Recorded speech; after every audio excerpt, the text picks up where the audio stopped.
दंतेवाड़ा में शुरू हुई मिलेट्स कैफे, जेला शुरू कराने में महती भूमिका निभाए हवे कृषि विज्ञान केंद्र।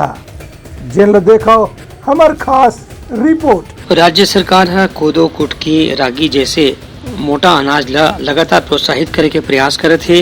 यही कड़ी में जगह जगह मोटा अनाज के कैफे घलो खोले जाते, जेला मिलेट्स कैफे के नाम दे गए है। ऐसे दंतेवाड़ा में घलो मिलेट्स कैफे के उद्घाटन पाछू दिन में करेगी।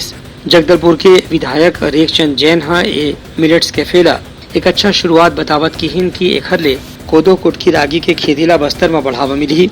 ये मिलेट्स कैफे ला संचालित करने वाला महिला रंजना सिंह की हिन की दंतेवाड़ा के मिलेट्स कैफे में लोगन मन ला तरह तरह के व्यंजन बना के प्रस्तुत करे जाते, जेमा की रागी से बने पास्ता, चीला, idli, Manchurian, momos, pizza, noodle और डोसा जैसे व्यंजन शामिल हवे। पाछू दिन में मुख्यमंत्री भूपेश बघेल घलो मिलेट्स कैफे के शुरुआत होए ले बस्तर में एक नवा अध्याय लिखे के बात कहे रही। काबर की बस्तर में कोदो, कुटकी, रागी के खेती कतको साल पहले ले करे जाते। अब राज्य सरकार है ये मोटा अनाज ला घलो समर्थन मूल्य में खरीदा थे। वही केंद्र सरकार हा घलो मोटा अनाज ला काफी प्रोत्साहित करत है। दंतेवाड़ा में मिलेट्स कैफे खोले में यहाँ के कृषि विज्ञान केंद्र के बहुत बड़े योगदान है। यहाँ के वैज्ञानिक मनकीहिन की मिलेट्स कैफे के शुरू होए ले बस्तर के गवी गाँव में मोटा अनाज ला खाए के प्रति लोगन मन में पहले ले ज्यादा उत्साह बढ़ी, ऐसे माने जा सकत है।